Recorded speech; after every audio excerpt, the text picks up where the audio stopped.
আমাকে অনেকে বলে, আপনি এত পুলিশের পক্ষে কথা বলেন কেন? পুলিশ যে সব কাজ করে, যে সব কাজ করেছে, তাতে কি তাদের পক্ষে কাজ করা যায়? হ্যাঁ, আমি স্বীকার করি পুলিশ অনেক অন্যায় করেছে, হয়তোবা ভবিষ্যতেও করবে, করতেছে। কিন্তু তারপরেও বাংলাদেশের আইন শৃঙ্খলা, সাধারণ মানুষের নিরাপত্তার জন্য সবার আগে পুলিশ দরকার। কারণ থানায় যদি একটা ভালো পুলিশও না থাকে, মানুষ বিপদে পড়লে আগে থানায় যাবে। তো এই জন্য আমি পুলিশের পক্ষে কথা বলি। এখন পুলিশের পক্ষে কথা বললেই তো হবে না। পুলিশের কাছ থেকে ভালো সার্ভিস পেতে হলে জনবন্ত পুলিশ বাহিনীও তো করতে হবে।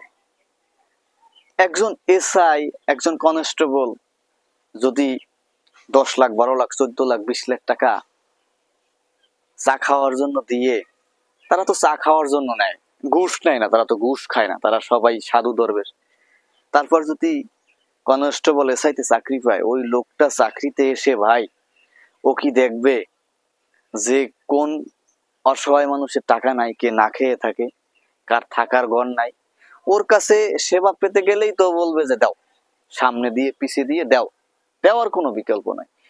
আমি এমনও শুনেছি যে গলায় ফাঁস দিয়ে আত্মহত্যা করেছে, সেই লাশ নামাতে গিয়েও পুলিশ টাকা চাইছে, 5,000, 10,000, টাকা না দিলে নাচ নামাবো না।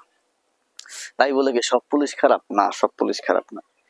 এখন পুলিশের কাছ থেকে আপনি যদি একদম নিরপেক্ষ সেবা পেতে চান, তাহলে সবার আগে কি ঘুষ মুক্ত পুলিশ ব্যবস্থা করতে হবে, অর্থাৎ টাকা ছাড়া চাকরি পেতে হবে। ধরেন 10,000 যুবক যদি পুলিশে চাকরি পায় বিনা টাকায়, তাহলে হয়তো বা সেখান থেকে 2-4 জন লোভে পড়ে, কারণ যেহেতু ইবলিস একজন আছে, সে তো প্ররোচনা দেবে, কিছু মানুষ হয়তো বা করবে, কিন্তু সে মানুষগুলো আবার ভালো মানুষের চাপে ভালো হয়ে যাবে।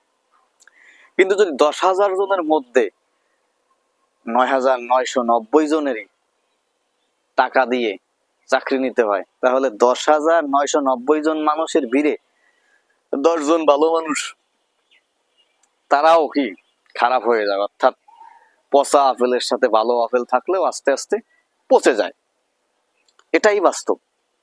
আমার যুক্তি এখানেই, আপনি পুলিশকে ভালো ব্যবস্থা দেন। যেমন আমি বলি যে সরকারি লোকদের কাছ থেকে ভালো সাজা, যেমন একটা উপজেলায় ধরেন ইউনো আছে, থানার পুলিশ বাহিনী আছে, আরো অনেক সরকারি প্রাণী সম্পদ দপ্তর আছে, বিভিন্ন সরকারি অফিস আছে। এইগুলো এর জন্য আমি মনে করি যে তাদের জন্য একটা আবাসন ব্যবস্থা থাকা উচিত, একটা তাদের সন্তানদের জন্য স্কুলের ব্যবস্থা থাকা উচিত, যেখানে তারা বিশেষ সুবিধা পাবে। কারণ পুলিশ বা সরকারি চাকরিজীবী বলে তারা চায় আমার সন্তানকে ভালো জায়গায় পড়াতে। তো তাহলে দেখা যায় যে এইসব জায়গায় যদি তারা পড়তে পারে, তাদের খরচ একটু কমবে, আর খরচ কমলে তাদের ওই যে এক্সট্রা ইনকামের চাহিদাটাও কমবে। এজন্য বলি পুলিশকে সুযোগ সুবিধা দিতে হবে, পুলিশকে জনবন্ধন করতে হবে। সর্বোপরি একটা কথাই, সেটা হচ্ছে যে ঘুষমুক্ত পুলিশ বাহিনী যেমন করতে হবে, ঠিক তেমনি এই বাহিনীতে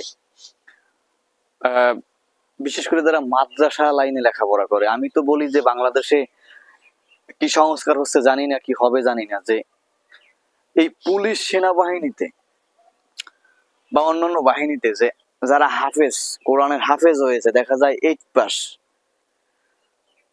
পাস বাংলা মোটামুটি পারে, কিন্তু তিনি একজন হাফেজ। আমি মনে করি এই সমস্ত ফিটনেস ভালো লোকগুলোকে পুলিশ বা অন্যান্য বাহিনীতে নিয়োগ দেওয়া উচিত। তাহলে অনেক ভালো মানুষ আমরা এখানে পাবো।